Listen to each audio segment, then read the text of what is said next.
வணக்கம் நேர்களே. டேன் தொலைக்காட்சியினுடைய வணக்கம் தமிழ் நிகழ்ச்சியினூடாக இந்த காலை வேளையில் இயற்கை வழி என்கின்ற பகுதியினூடாக பல்வேறுபட்ட இயற்கை வழி தகவல்கள் தரப்பட்டு கொண்டிருக்கின்றன. இன்றைய நாளிலே இந்த கண்டல் காடுகள் தொடர்பான பல்வேறுபட்ட விடயங்களை உங்களுக்கு கூறலாம் என நினைக்கிறேன். இந்த கண்டல் காடுகளிலே காணப்படுகின்ற உயிர் சூழல் மிகவும் பிரதானமானது. அங்கே இருக்கின்ற இந்த உயிர் சூழலுக்கான ஒரு பாதுகாப்பு அரணாக இந்த கண்டல் காடுகள் காணப்படுகின்றன என்று கூறியிருந்தேன்.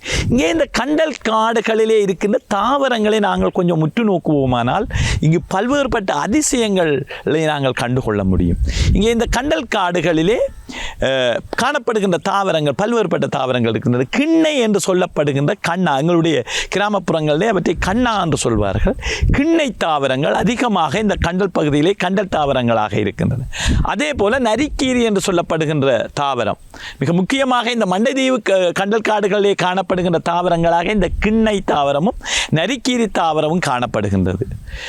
அதே போல தில்லை என்கின்ற தாவரமும் காணப்படுகின்றது. இதை விட இந்த கண்டல் காட்டு பகுதியிலே பல்வேறுபட்ட என்னென்று சொன்னால் கண்டல் காடுகள் ஒரு நீர்ச்சூழலாக இருக்கின்றது. சேருஞ்சகதியுமான இடமாக இருந்தாலும் கூட காலப்போக்கிலே வெப்பநிலை அதிகமாக இருக்கின்ற கோடை காலங்களில் இந்த கண்டல் காடுகளுடைய சுற்றுப்புற சூழல் வறண்டு போகின்ற போது வறண்ட சூழலிலே வளரக்கூடிய தாவரங்கள் கூட இந்த பகுதிகளிலே காணப்படுவதை நாங்கள் அவதானிக்கலாம். கண்டல் காடுகளிலே காணப்படுகின்ற இந்த உயிர் சூழலை நாங்கள் நன்றாக உணர்ந்து கொள்ள வேண்டும்.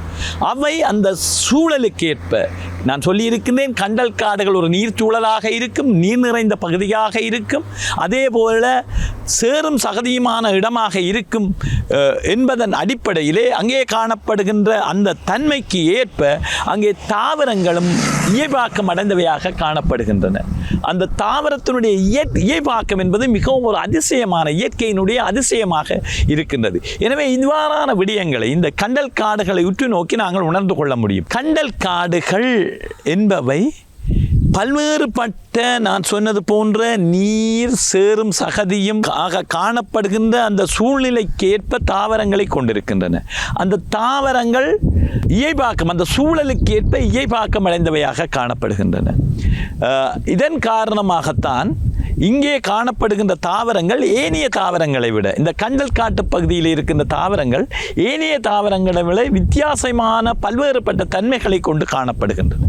எனவே இந்த கண்டல் காட்டிலே இருக்கின்ற தாவரங்கள் தான் மிக முக்கியமானவையாக இருக்கின்றன. நான் சொன்னது போல அந்த காடுகள் எந்த வகையில் எங்களுடைய சூழலுக்கு சுற்றாடலுக்கு அவசியமாக இருக்கின்றதோ அதே பயனை இந்த தாவரங்கள் தான் நமக்கு வழங்குகின்றன. உங்களுக்கு தெரியும், மழை கிடைப்பனவு என்பதுக்கு காடுகள் அவசியம்.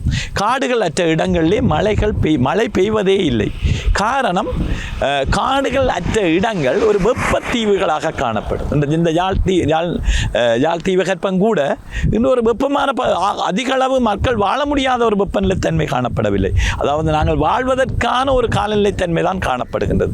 அவ்வாறான ஒரு காலநிலைத்தன்மையை உருவாக்குவதிலே இந்த கண்டல் காடுகள் பிரதானமானவையாக இருக்கின்றன. அதிக வெப்பம் காணப்படுகின்ற பகுதியிலே வெப்பநிலை காணப்படுகின்ற காலங்களிலே இந்த கண்டல் காடுகள் தான் இந்த வெப்பத்தை தனித்து வழங்குகின்றன. நான் சொன்னேன், யாழ் நகரில் இருந்து 2 கிலோமீட்டர் தூரத்திலே தான் இந்த மண்டைதீவினுடைய கண்டல் காடுகள் இருக்கின்றன. எனவே இந்த நகரப்பகுதியினுடைய வெப்பநிலையை தீர்மானிப்பதிலே, இந்த நகரப்பகுதியினுடைய அந்த மிதமான காலநிலைக்கு காரணமாக இருப்பதிலே இந்த மண்டைதீவினுடைய கண்டல் காடுகள் மிக பிரதானமானவையாக இருக்கின்றன. எனவே இந்த விடயங்கள், அதாவது இந்த கண்டல் காடுகளுடைய முக்கியத்துவத்தை அனைவரும் உணர வேண்டும் என்பதற்காக இந்த விடயங்களை நான் உங்களுக்கு தருகின்றேன். தொடர்ச்சியாக நீங்கள் வேறு நாட்களில் இணைந்திருப்பதனூடாக இந்த கண்டல் காடுகளிலே கொட்டி கிடக்கின்ற பல்வேறுபட்ட இயற்கையின் இரகசியங்களை அறிந்து கொள்ள முடியும் என்று கூறி விடைபெறுகின்றேன். நன்றி, வணக்கம்.